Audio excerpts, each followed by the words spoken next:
No hay duda que el confinamiento en el que hemos estado casi 4.000 millones de personas en el mundo ha cambiado nuestras vidas. Pero nos preguntamos, ¿qué cambios tendrá esta pospandemia?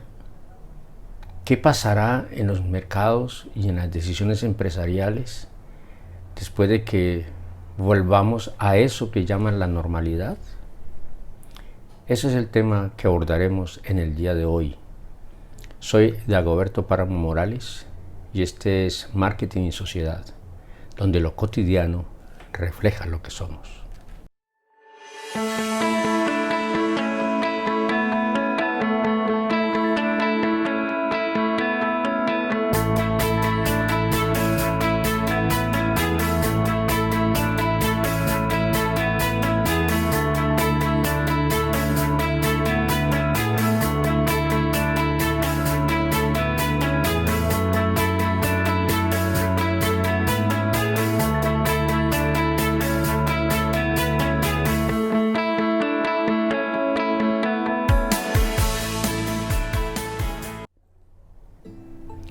Mucho se ha especulado de lo que puede pasar en el futuro. Nosotros hemos hecho una serie de análisis y reflexiones sobre lo que puede pasar. Digamos que si la humanidad no logra encontrar dos fenómenos, uno u otro, o los dos, mucho mejor, encontrar la vacuna que prevenga el contagio o, en su defecto, encontrar la cura que resuelva las complicaciones en salud que trae el coronavirus. Todo se origina en el siguiente hecho.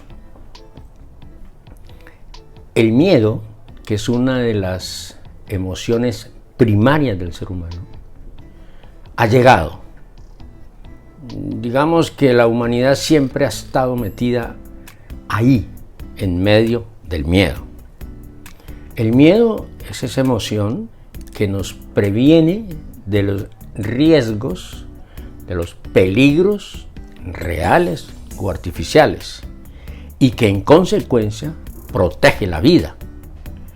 Sobre todo porque el miedo, ese miedo a la muerte, hace parte de los miedos que tiene la humanidad, parecidos, aunque en otro nivel, al miedo a la soledad, al miedo a asumirse como ser humano, el miedo a tomar decisiones. El miedo que hemos vivido en muchas sociedades en el mundo, digamos que no lo veíamos tan cerca.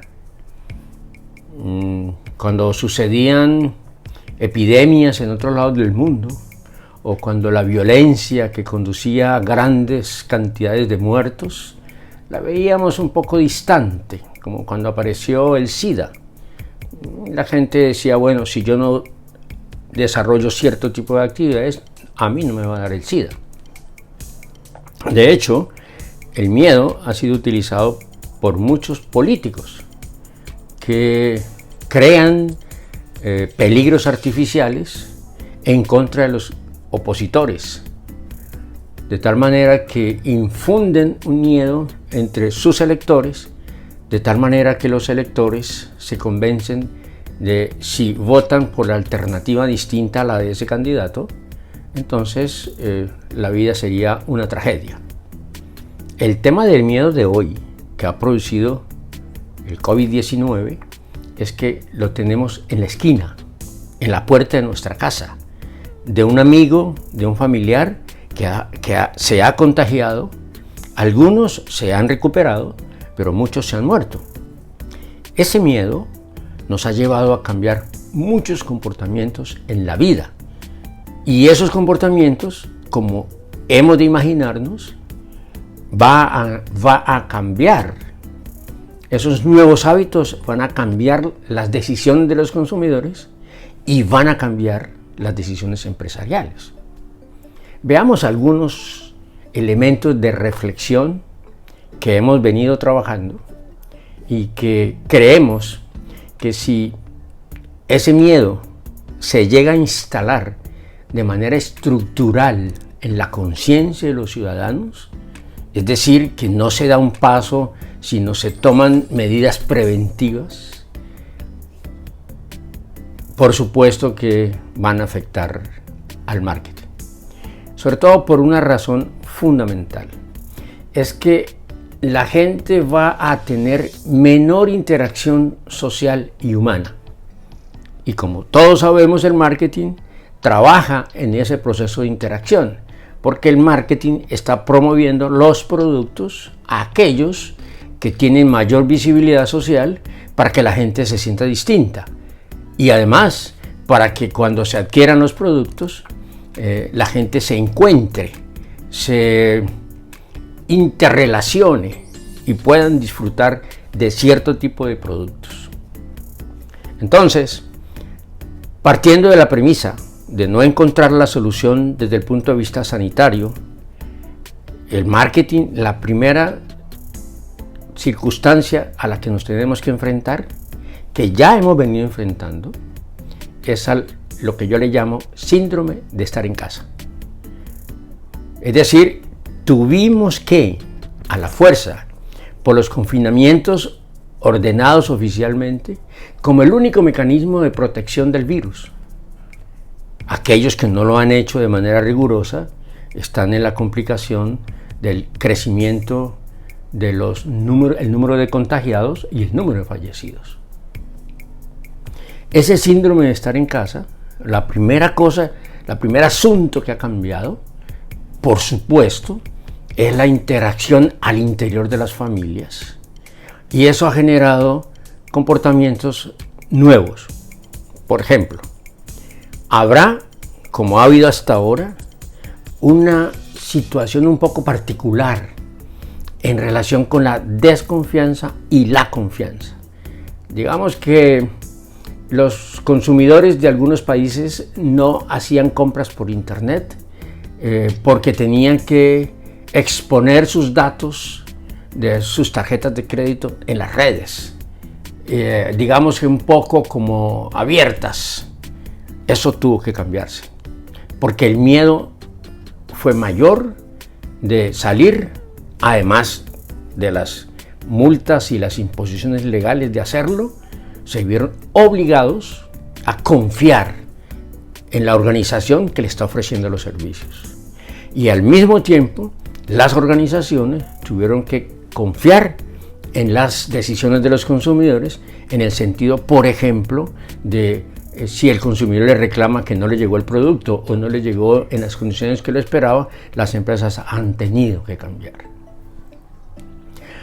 Al interior de las familias ha habido y seguirá habiendo muy seguramente una mayor oferta de servicios de entretenimiento familiar.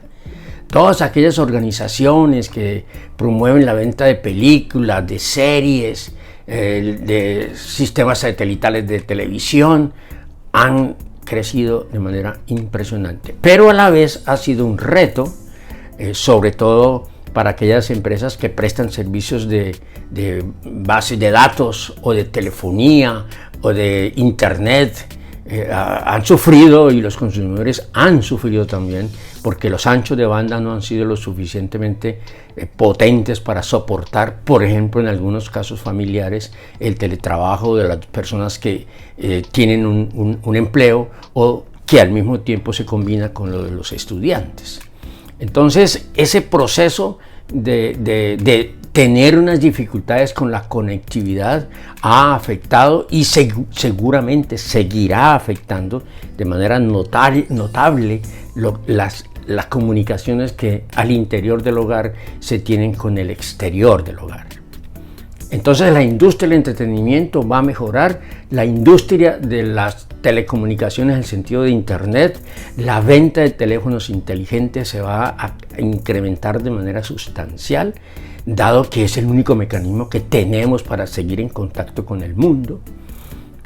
Es decir, todos aquellos servicios interiormente consumidos en la empresa van a mejorar. Y esto ha generado y va a generar un reto entre las organizaciones, como por ejemplo aquellas que antes de estas pandemias no tenían, por ejemplo, servicio a domicilio, y aquellas que lo tenían como un diferenciador, va a dejar de ser un diferenciador para convertirse en un elemento defensivo. Es decir, aquellas organizaciones que antes lo tenían eran preferidas. Hoy, aquellas que no lo tengan no van a ser utilizadas. Ha crecido tanto el servicio a domicilio que hay personas con sus propios recursos que están ofreciendo servicios de entregas personalizadas o entregas familiares. El servicio a domicilio entonces tendrá un efecto de manera sustancial.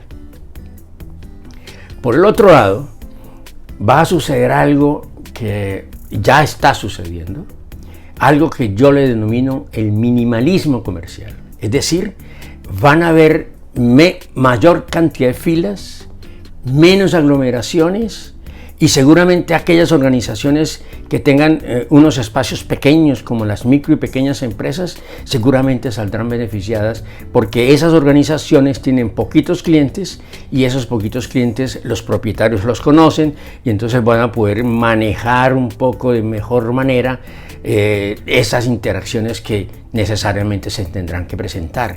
Esto implicará un diseño de exhibición, por ejemplo, cuando son pequeños supermercados, distinto. Y las grandes superficies, los grandes centros comerciales, seguramente se verán sobredimensionados porque va a haber cada vez menor cantidad de gente en relación con lo que era antes de la aparición de esta pandemia. Hay también sectores de la economía que van a también a seguir a ser impactados de manera directa y clara. Por ejemplo, todas aquellas organizaciones, todas las que están relacionadas con la industria del espectáculo, donde se hacían obras de teatro, donde se hacían eventos como conciertos musicales, ese tipo de organizaciones van a tener que cambiar, y sobre todo porque van a haber exigencias claras de establecer distancias e implantar medidas de bioseguridad que garantizan que no se genere contagios. La industria deportiva, todos los estadios, ya estamos viendo cómo en algunos países se están haciendo los partidos pero sin público. Y entonces esos estadios se van a ver sobredimensionados porque no van a poder que la gente se ubique como se ubicaba antes, una silla al lado de la otra. La industria de los bares, las discotecas, todos aquellos locales que exijan, como lo exigían antes, cantidades de personas para establecer mejores ingresos, van a tener que hacer ajustes, se van a tener que cambiar. También la industria de la medicina va a cambiar, va a haber necesariamente un mayor incremento de la prevención, va a haber mayor presencia de decisiones de limpieza y aseo. Aquellas empresas que venden, de hecho las que venden hoy se han beneficiado porque la venta de antibacteriales, la venta de productos de limpieza ha crecido de manera sustancial. Seguramente la telemedicina se tornará mucho más importante y habrá organizaciones que van a tener que aprender, porque algunas de ellas lo que han hecho hasta hoy ha sido, por decirlo menos, triste, decepcionante, porque las relaciones entre el médico y el paciente no son tan claras, porque a veces el médico llama al paciente y le pregunta qué necesita, pero no hay ningún examen, no hay nada de por medio, sino son las cosas que el paciente le dice, y mucho más cuando se trata de terapias o fisioterapias, donde el paciente más o menos va como adivinando qué es lo que tiene que hacer a partir de unas fotos o algunos pequeños videos que se les envían. Eso va a tener que cambiar de manera sustancial. Tampoco es nada raro entender que las empresas de transporte, las de transporte urbano, por ejemplo, van a tener que cambiar. Las empresas de transporte intermunicipal, las empresas de transporte aéreo van a tener que cambiar. Que, por ejemplo, en una organización como una empresa de aviación, donde le cabían en un avión 150 personas, ¿cómo van a ser cuando uno iba casi que ensanduchado, metido al lado de varias personas? Si se aplican las medidas, van a tener que tener 1,5 metros, 2 metros de distancia entre unas y otras, y eso va a reducir al 30 o 35% la capacidad, y eso va a tener que resolverse de alguna manera. Una puede ser reducir los costos. ¿Cómo? Generalmente despidiendo empleados. Y dos, la otra alternativa es incrementar las tarifas, y esto va a afectar el conjunto de la economía. Otro sector que va a seguir siendo impactado es el turismo. El sector turístico, de hecho, ya está siendo impactado, porque los hoteles, por ejemplo, van a tener que establecer una especie de señales y calcular muy bien la cantidad de huéspedes que van a recibir, y obviamente al recibir menos huéspedes y tener menor porcentaje de ocupación, van a tener que otra vez reducir los costos o incrementar los ingresos, y tal vez la única apoyo que pueden tener es que a través de la estructura gubernamental se les subsidie mientras se reacomoda toda esta economía en el mundo entero. Y uno de los sectores que va a ser definitivamente impactado, que ya lo está haciendo, es el sector educativo. El sector educativo ha tenido y va a seguir teniendo impactos por lo menos en 3 sentidos distintos. Primero, a las instituciones. Las instituciones van a tener que mejorar, incluso hacer proyectos de investigación para desarrollar sus propios software, sus propios programas de comunicación entre organizaciones, entre personas. Porque entonces hoy hay algunas plataformas, pero las plataformas no todas son suficientemente poderosas para poder soportar el encuentro de 35 o 40 personas al tiempo. Y si las organizaciones vuelven a la presencialidad, entonces las organizaciones institucionales van a tener entonces que redistribuir el tamaño de los salones, porque a veces en los salones hay 30, 40 estudiantes, y entonces van a tener que reducirlo al 30 o 35%, que haya 10, 12 estudiantes, y entonces cómo van a ser en términos de los costos y la productividad que eso genera. Entonces las instituciones van a tener que hacer un cambio. Los profesores vamos a tener que hacer otro cambio. De hecho, lo venimos haciendo. Digamos que de manera inédita e inesperada nos tocó enfrentarnos a comunicarnos, a dar clase hablándole a un aparato, ya no la interacción cálida que se desarrolla muchas veces entre los estudiantes, ya no a través de las miradas, porque entre otras cosas, como las plataformas no son suficientemente potentes, entonces no se puede tener contacto visual permanente con los estudiantes, y eso ha generado y va a generar dificultades. Pero sobre todo es necesario que los profesores cambiemos de actitud. Vamos a tener que seguir siendo mucho más tolerantes, mucho más pacientes, mucho más comprensivos, porque no todo el mundo tiene la capacidad que podemos tener nosotros de comunicación, aunque hay muchos profesores que tampoco tienen la capacidad de hacerlo. Hay universidades donde casi el 70% de los estudiantes no tienen conexión a internet, y los que tienen no tienen los dispositivos para comunicarse. Esto hace que los profesores tengamos que ir aprendiendo que los alumnos no tienen la misma conectividad que nosotros podamos tener. Y en último lugar, en términos de la educación, es la actitud de los estudiantes. Los estudiantes, algunos suelen argumentar que no tienen tiempo, que no ha pasado no sé qué, tienen excusas. Hoy el estudiante va a tener que asumirse como estudiante en la medida en que de él depende asumirse como responsable de su educación, porque cada vez más se va a encontrar con un hecho que tal vez no quería enfrentar, es que el estudiante va a tener que estudiar por su cuenta, va a tener que dejar de hacer creer que está estudiando cuando no lo está haciendo. Conozco casos de estudiantes que se conectan y uno ve en la pantalla que están ahí, pero no están. Pero sobre todo hay un elemento clave, es que las familias van a tener que entender que esa persona que está ahí sentada frente a la pantalla es una persona que no está, aunque esté físicamente, no está mentalmente. Es decir, el estudiante va a tener que entender que él es artífice de su propia educación y que de él depende que aprenda o no aprenda. En el sector educativo, también, además de estos tres elementos que van a ser impactados, van a tener que también ser apoyados por la infraestructura tecnológica gubernamental a través de la extensión de redes, a través de la ampliación del ancho de banda, para que haya mayores posibilidades, sobre todo porque hay familias donde hay papá y mamá que trabajan. Algunos tienen un hijo que también trabaja y está haciendo teletrabajo, y fuera de eso hay 2 o 3 alumnos en un colegio o en una universidad, y entonces se van a necesitar 5 o 6 dispositivos para estarse comunicando, y si se tienen, digamos que está en parte resuelto el problema, pero si el ancho de banda no alcanza, entonces no se va a poder resolver.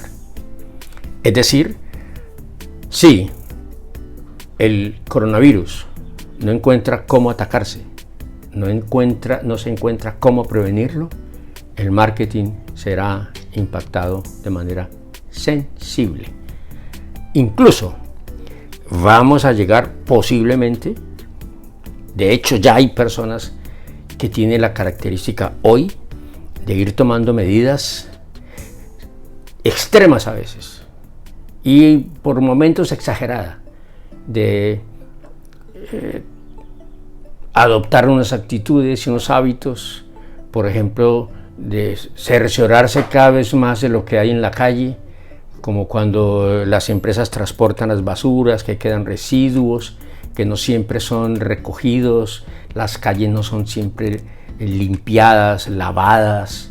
Entonces ya hay familias que están tomando la decisión de generar una estructura a la entrada de sus casas para dejar el calzado, que es con el que se están pisando las calles, que pueden estar infectadas, etc. Es decir, va a haber un cambio notable en la vida de los seres humanos. Quizás lleguemos, como en algunos países de Oriente, donde el tapabocas o la mascarilla, como le llaman, se quede como parte de la indumentaria normal, porque el miedo será tan grande, sobre todo si el miedo, como ya lo he dicho, se queda instalado de manera estructural en la conciencia de los seres humanos, la sociedad va a cambiar en su esencia. Y recuerden que he venido diciendo en este programa que el marketing depende del contexto y la sociedad. Entonces, si la sociedad, conformada por seres humanos, frente al miedo, va a cambiar, el marketing va a tener que cambiar.